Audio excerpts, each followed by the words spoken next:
They say that governance drives it all. The sheer commitment and an eye for detail and the people's touch makes all the difference.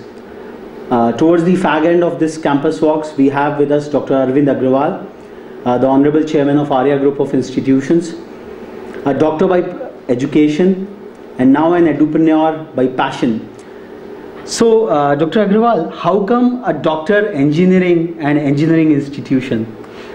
Sir, my father used to say, you can ask an educated person to do any work. The basic thing is the education. A person who is educated can manage everything. And by virtue of my medical studies, I understand the engineering aspect also, and by virtue of my exposure in United States of America for 3 years, I could understand engineering better. So the whole day we have been unraveling a lot of innovative interventions across every department. Every walk of this campus was filled with that wheel of innovation, which is the genesis at Arya, which you have so boldly put in your brochure as well. So what drives you towards that?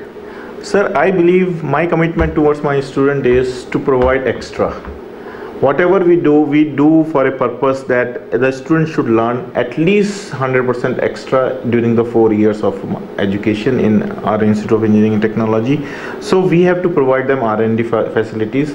We have to say to our student that innovative mind is the creative mind. If you start listening your inner voice, then you will become an innovator. Once you will become an innovator, you can create something, and that will make you apart from the crowd. So innovation and creation should be inculcated during the engineering education also. That is our philosophy. So across our interactions, we have seen that people are quite, there is a very deeper sense of smile and contentment in each person out here. Being a trained psychiatrist, what spells you have casted on the people who are running the show for you? Sir, my philosophy in the morning, my faculty members and the staff should look forward to come to the college. If they look forward to come to the college, they are a happy employees. Otherwise, if they think that work is a problem and in the morning they find it is difficult to come to the college, then there is a problem in the system. We make a whole complete ecosystem and we impress to our faculty member that it is your karma and you should come happily to the campus and deliver whatever it is required and the teaching, whatever it is required to the student happily.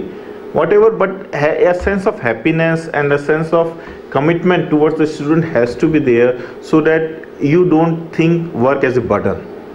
You look forward to teach the students. That is our philosophy, that smiling campus. So the regulatory system of this country, especially in the higher technical education, is quite stifling at times. There have been changing paradigms in regulation. What are the core challenges which you have been facing in terms of regulation, in terms of innovation? I personally believe that regulatory should be fast enough to adopt the newer challenges. There is a globalization, there is IT industry, everywhere there is innovations, and if we do not adopt and put the newer technology into our teaching methodologies, we will be wasting our 4 years of in teaching a subject which is not relevant after passing. Because as we move, the technology is going to move. The basic issues are institutions have to teach from zero, and all the industries has to start from 100%. They are adopting cutting edge technologies because it is the survival of the there, and they adopt the best of technology, and institutions start from zero. With our best of efforts, there will be always a gap between institution and industrial. There will always be a gap. Either this gap you can fill by two ways. Either you give me a 5th year, which nobody is going to invest, neither parents wants, neither student wants to have the 5th year in engineering education, or you have to, over the time, very fast, adaptability should be good, and the 4 years should be relevant technologies. We are reading the relevant technologies, and there should be a internship within the 4th year, like in medicine, where they have the knowledge of first-hand knowledge of how to get a treatment, to give a treatment to the patient. So engineers should have a first-hand knowledge how to do the job on the once in a employment. So either there should be internship component, or there should be a fifth year, or adaptability should be given, and a kind of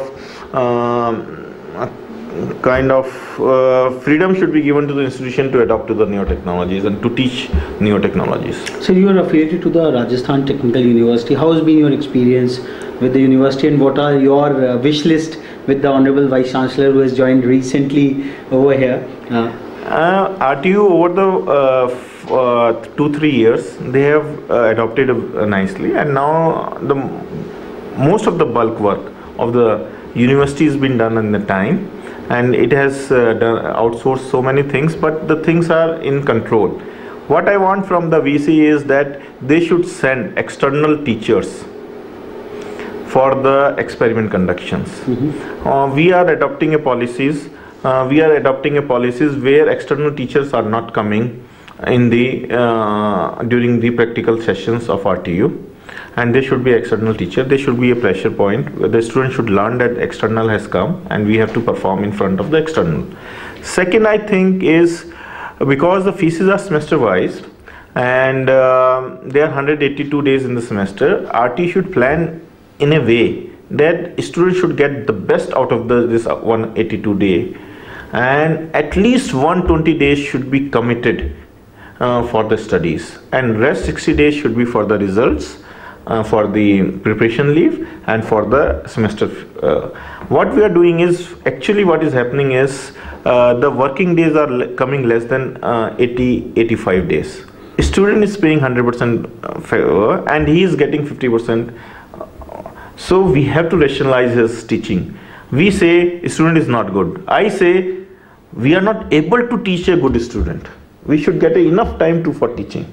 At least 120 days is the minimum demand that should be working days, so that we can complete one semester properly and nicely. And we can even do once extra classes and revision classes also. But unfortunately we are not getting this time, and unfortunately for the part of the student, they are paying it, but because of the mismanagement of the time, they are not getting this time. So this is a sheer commitment of a service provider who is saying that you have to be taught to that many days to be able to come up to those levels. So what are the 3 messages you would like to give to your peers, the other edupreneurs across the country, to have this contagion of excellence which you have so painstakingly developed at Arya? I must say that globalization is the norm of the day. We have to prepare our students for the global world. We are the youngest democracy. Our engineers are going to go to Europe, because go to USA, because their demographic profile is decreasing, and we are the workforce. So we have to prepare our engineers and the students for globalization. We have to tell them you are one of the best, but you have to create and innovate. Until and unless there will be products from our country, we cannot create and innovate only for USA. We have to create and innovate for India also. Innovation and creation should be a part of the. And third, I would like to say that provide them the best of the facilities, because all engineering colleges are in a sense have grown to a point where they should keep student benefit and student welfare paramount, and they should devote their resources, time more towards the students. So this was the sensitivity of a Dr. Edupreneur who is with due commitment towards his clientele. He is treating his students, their interest as a paramount interest, and with that sheer commitment he is driving the entire institution to the pedigree of excellence, which is really unparalleled in this part of the country. So thanks a lot, Dr. Agrawal, for this wonderful campus walk which we had and this wonderful interaction. Thanks a lot. We would be back again. Thank you so much.